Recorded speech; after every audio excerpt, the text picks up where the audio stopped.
राजस्थान से हैं और राजस्थान में आपका टारगेट है कि आपको असिस्टेंट प्रोफेसर बनना है, तो काफ़ी लंबे टाइम से अर्थात 3 साल बाद ये राजस्थान सेट का एग्ज़ाम कंडक्ट करवाया जा रहा।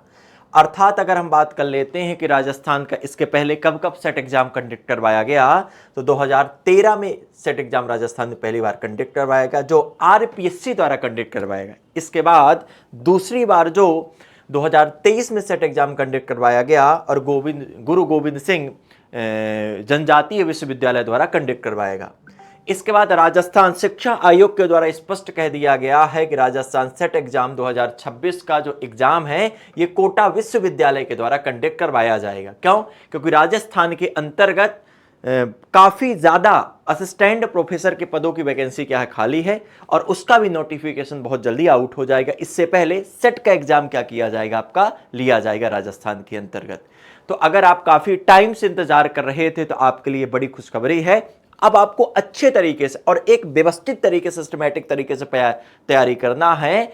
और शिक्षा आयोग के द्वारा राजस्थान में यह भी बोल दिया गया है कि इसका जो नोटिफिकेशन है वो मई में इसका नोटिफिकेशन आ जाएगा। और एग्जाम की बात कर लेते हैं तो जुलाई या अगस्त में आपके एग्जाम होगा, और जो असिस्टेंट प्रोफेसर के पदों का नोटिफिकेशन ये सितंबर के आसपास आपका क्या हो जाएगा, आउट हो जाएगा।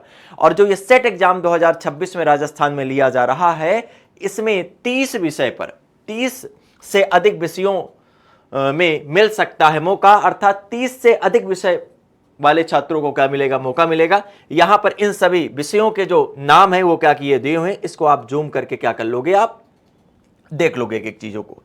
तो ये चीजें हैं, ये पूरी मैंने जानकारी आपको क्या कर दी है, एक शॉर्ट में आपको बता दिया। अब बिल्कुल भी आप ये टेंशन मत लीजिएगा कि नोटिफिकेशन आएगा या नहीं आएगा, ये कोई फर्जी न्यूज नहीं। ये प्रस्ताव भेजा गया था और जो मंत्रालय द्वारा इसे क्या कर दी गई, मंजूरी प्रदान कर दी गई है। और ये जो सेट एग्जाम है इसके अगर सिलेबस की बात कर लेते, एग्जाम पैटर्न की बात कर लेते, एलिजिबिलिटी की बात कर लेते हैं, तो जो आपके नेट एग्जाम की चाहे एलिजिबिलिटी जो रहती है, जो एग्जाम पैटर्न रहता है, जो सिलेबस रहता वही रहेगा, इसमें कोई डिफरेंस नहीं है ना। यहां पर हम बात कर लेते हैं। अब अगर आगे की बात कर लेते हैं तो इसमें आपके 2 पेपर क्या किए जाएंगे, आपके लिए जाएंगे। कितने पेपर होंगे, 2 पेपर आपके होंगे। अब 2 पेपर में बात कर लेते हैं तो एक जनरल पेपर होगा, ये होगा पेपर फर्स्ट। पेपर फर्स्ट आपके जनरल पेपर होगा, और पेपर जो सेकंड होगा ये सब्जेक्ट स्पेसिफिक रहेगा। पेपर फर्स्ट में 50 प्रश्न आपके पूछे जाएंगे, पेपर सेकंड में आपके 100 प्रश्न पूछे जाएंगे। एक प्रश्न 2 नंबर का रहेगा, अर्थात पेपर फर्स्ट 100 मार्क्स का होगा और पेपर सेकंड जो 200 मार्क्स का आपका होगा। यहां पर बात कर लेते हैं 150 आपके प्रश्न रहेंगे और 300 मार्क्स पे आपके क्या बनेगी, मेरिट बनेगी। और पेपर के लिए जो समय दिया जाएगा वह 3 घंटे का क्या मिलेगा, आपका समय मिलेगा। इसमें किसी भी प्रकार की आपके क्या नहीं रहेगी, निगेटिव मार्किंग नहीं रहेगी। इसमें किसी प्रकार की निगेटिव मार्किंग रहेगी, इसमें किसी भी प्रकार की निगेटिव मार्किंग नहीं रहेगी। इसे आप बहुत अच्छे तरीके से क्या रखेंगे, ध्यान रखेंगे। अब इसके हम सिलेबस की बात कर लेते हैं। यहां पर अगर हम सिलेबस की बात कर लेते हैं तो सिलेबस के बारे में देखिएगा, पेपर 1 का जो सिलेबस है और पेपर 2 का जो सिलेबस है, तो जो सिलेबस यूजीसी नेट का है वही सिलेबस आपका क्या रहेगा, सेट एग्जाम का भी सिलेबस रहेगा। इसमें कोई अंतर नहीं है, इसमें कोई अंतर नहीं है। यहां पर जैसे देखिएगा, यहां पर कहा गया नेट का पैटर्न जो रहा है वो उसी के आधार पर ये एग्जाम क्या किया जाएगा, आपके कंडक्ट करवाया जाएगा। इसमें कोई अंतर नहीं है। देन इसके बाद बात कर लेते हैं सर इसकी एलिजिबिलिटी क्या है। एलिजिबिलिटी के बारे में बात कर लेते हैं कि यहां पर एलिजिबिलिटी की बात कर लेते हैं, एलिजिबिलिटी की बात कर लेते हैं तो पोस्ट ग्रेजुएशन, अब जिस सब्जेक्ट से आपने पोस्ट ग्रेजुएशन किया है या कर रहे हैं उसी सब्जेक्ट से आप क्या भर पाओगे, सेट एग्जाम का एप्लीकेशन देंगे और देन आप एग्जाम दे पाओगे।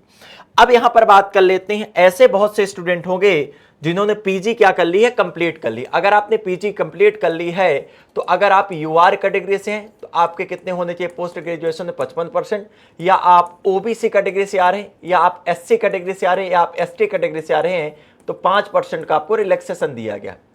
इसके बाद यहां पर बात कर लेते हैं जैसे पीजी रनिंग वाले जो स्टूडेंट है, यहां पर बात कर लेते हैं पीजी रनिंग वाले जो स्टूडेंट है, तो अगर आप फर्स्ट ईयर में हैं, अगर आप फर्स्ट ईयर में हैं तो फॉर्म आप नहीं भर पाएंगे, चाहे आप फर्स्ट सेकंड सेमेस्टर में है, सेकंड सेमेस्टर में है। लेकिन अगर आप सेकंड ईयर में हैं, अगर आप किस में हैं, सेकंड ईयर में हैं, अर्थात चाहे आप थर्ड सेमेस्टर में हो या चाहे आप फोर्थ सेमेस्टर में हैं, तो फॉर्म आप क्या कर सकते हैं, भर सकते हैं। 2 साल के अंदर आपको पोस्ट ग्रेजुएशन क्या करना पड़ेगा, पास करना पड़ेगा। कंडीशन आपके यही है। बात समझ में आ गई है? हाँ, यहां पर बात करूंगा कि ये यूजीसी नेट का नियम था, ये यूजीसी नेट का नियम था कि फर्स्ट ईयर वाले चाहे फर्स्ट सेमेस्टर में या सेकंड सेमेस्टर में वो फॉर्म नहीं भर सकते। इसलिए मैंने बताया है बहुत से ऐसे स्टेट में हैं कि चाहे आप फर्स्ट ईयर में या सेकंड ईयर में हैं तो भी आप क्या कर पाएंगे, फॉर्म भर पाएंगे। जब ये ऑफिशियल नोटिफिकेशन आएगा तब मैं क्या करूंगा, आपसे बात करूंगा, लेकिन ये मैंने आपको क्या कर दिया, बता दिया। अब देखो ये बात हो गई, आपका मोटिव तो यही है, चाहे आप किसी भी स्टेट के सेट एग्जाम की तैयारी करें, चाहे आप यूजीसी नेट का एग्जाम क्या कर रहे हैं, दे रहे हैं, इस एग्जाम को क्लियर कर आपका मोटिव यही है कि आप अच्छे तरीके से, मैं तो ये कहूंगा कि आप जेआरएफ क्लियर करिए, ये नेट एग्जाम दीजिए, जेआरएफ क्लियर करिए, और जेआरएफ क्लियर करने के बाद आप पीएचडी करिए, और पीएचडी के बाद फिर आप असिस्टेंट प्रोफेसर की तरफ आप क्या करिए, मूव करिए, असिस्टेंट प्रोफेसर की तरफ मूव करिए। जो सिलेबस यूजीसी नेट का रहता है वही सिलेबस आपके सेट एग्जाम का रहता है। मैं ये कहूंगा कि आपका मोटिव यही है कि आपको असिस्टेंट प्रोफेसर बनना है। सेट एग्जाम हर साल कंडक्ट नहीं करवाया जाता है, लेकिन नेट एग्जाम साल में 2 बार कंडक्ट करवाया जाता है। अगर केवल आप सेट एग्जाम क्लियर करते हैं तो पर्टिकुलर एक स्टेट में असिस्टेंट प्रोफेसर के लिए आप एलिजिबल होते, मिनिमम एलिजिबिलिटी आप क्राइटेरिया क्या करते हैं, फिलफुल करते हैं। लेकिन अगर आप नेट एग्जाम क्लियर कर लेते हैं तो नेट का पेपर 2 बार होता है, जून और दिसंबर साइकिल में।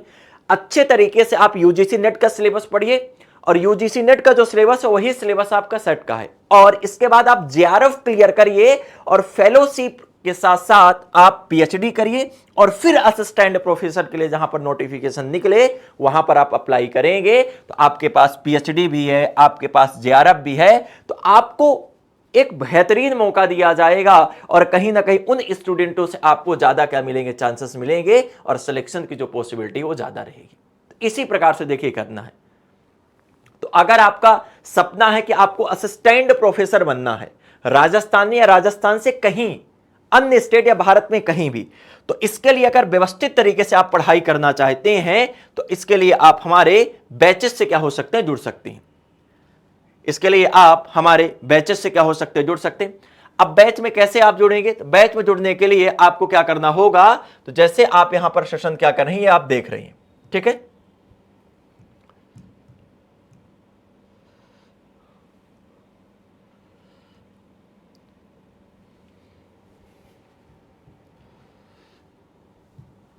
यहां पर सेशन आप क्या कर रहे हैं, देख रहे हैं। अगर आप किसी भी बैच से आप अभी जुड़ते हैं, अगर किसी बैच से आप आज जुड़ते हैं, तो अगर आप जेआरएफ क्लियर करते हैं तो आपको 100% कैशबैक मिलेगा। अगर आप नेट क्लियर करते हैं तो आपको 50% क्या मिलेगा, आपको कैशबैक मिलने वाला है, ठीक है। ये है, और ये आपके बैचेस के क्या रही, आपकी कीमत रही। तो जाकर आप बैच क्या कर सकते हैं, ले सकते हैं। अगर आपको किसी प्रकार का कोई डाउट आ रहा है तो नीचे स्क्रीन पर नंबर दिया हुआ, उस पर आप कॉल करके और अपनी जो जानकारी है उसे आप बता सकते हैं, जो आपके डाउट है उसे क्लियर कर सकते हैं।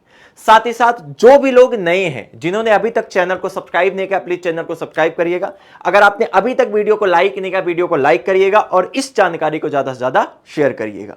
तो मिलते हैं इसी प्रकार हम नेक्स्ट वीडियो में, तब तक के लिए आप सभी को जय हिंद, जय भारत।